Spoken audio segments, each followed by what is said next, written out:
So we've been fostering for just over 7 years now, and we've got 4 children of our own that we had before we started fostering. And it all came about really because one of my sons was born extremely premature. We were in the hospital and we saw other children that maybe weren't going home with their parents, and it made us think that, you know, we could take those children home and give them a home as well.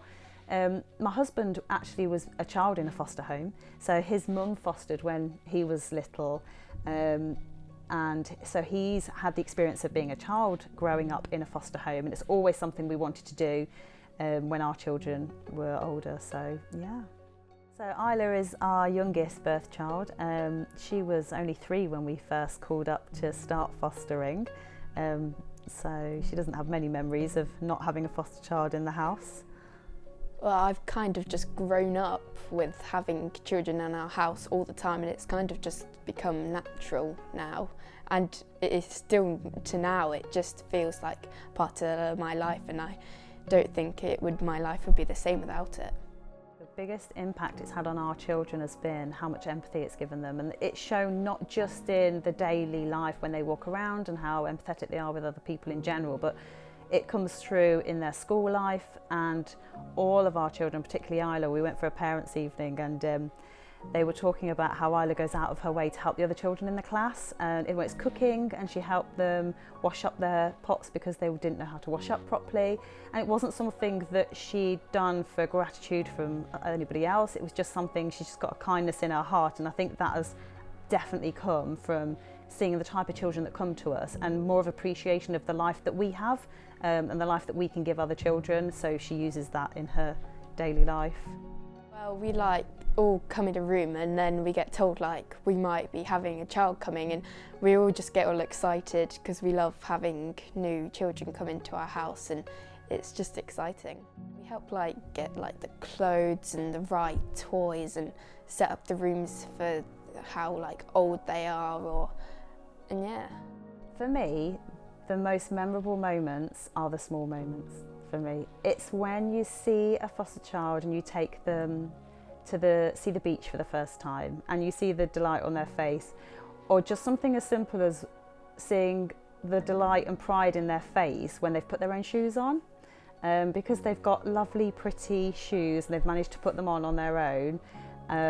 It's the small moments for me rather than the big moments, you know, especially when you go to pick a child up from school or a nursery, or you go to see them in a play and they're on the stage and they can see someone's come to watch them in the audience. So for me, the highlights are the small moments really.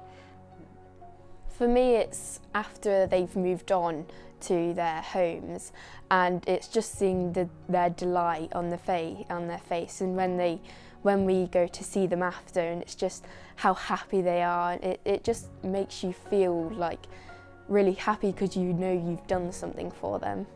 There's quite a few misconceptions about can you foster if you've got your own children, and could you really do it? Do you have enough time?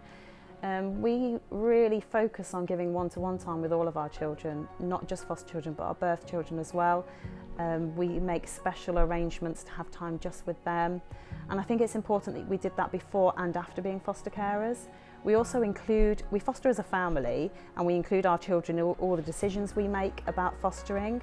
And so when we get information about a child, we talk together, and if it's not something we or our children feel that we would be able to take on, then we could say that.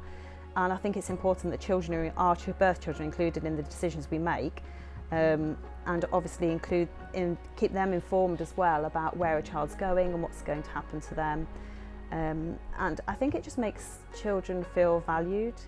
We very much praise them and what they do, and tell them often about how amazing they are and how they help. They do help.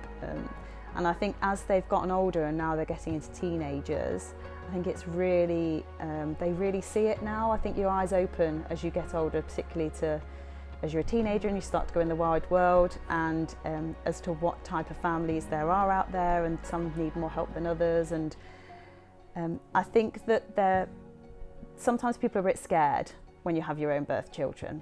They're scared that they could expose their children to things that they might not want to, and I think whereas that is the case, I don't think exposure is always a bad thing. It can be an educational thing as well. So it does teach our children as well about right from wrong and making the correct choices. So it doesn't always have to be a negative thing.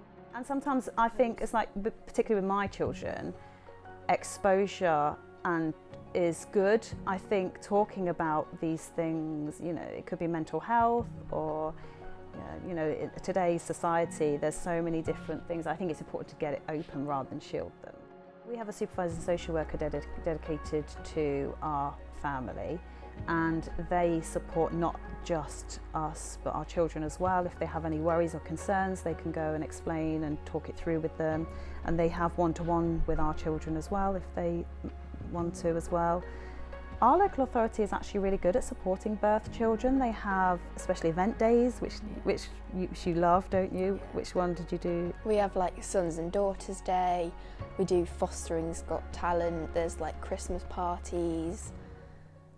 So there's lots of different events that we can attend. And most of the events are just for birth children. So Sons and Daughters Day is purely for birth children. What do you did last time? We do like a whole day of activities, like we do inflatables on the water and golf and things like that. They also send them a certificate in the post once a year and a gift voucher just to say thank you for their dedication each year. I think it's important that our children feel valued through the local authority as well, not just from us but through them as well, and I like to think you do. Yeah. As you were saying, there's a lot of things that they do to make sure we don't feel left out or show that we are appreciated a lot. I think that fostering enhances your relationship with your birth children because you as well understand differences in the world. You can have those conversations and closer relationships. My children are all growing to late teens now, and we have really close bond between us and each of them individually, and I think fostering has really helped that. I think they have an appreciation of the life that we have and the life that we can give to others.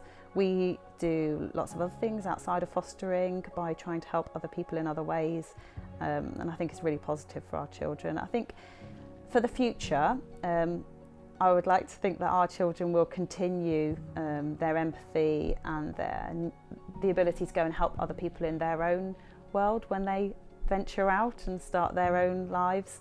I'd like to think we've given them a good grounding. I think that it teaches children to be proactive.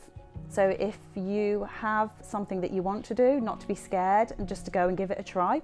And that's what we did with fostering. And I think that's what I'd say to other people who have children, who might be thinking about fostering, just to give it a try. If it's not for you, then at least you feel like you've done something, and it doesn't have to be full-time fostering. It might be you helping another foster carer by just looking after a child for a short amount of time. So there are lots of different ways you can help rather than just being a full-time foster carer.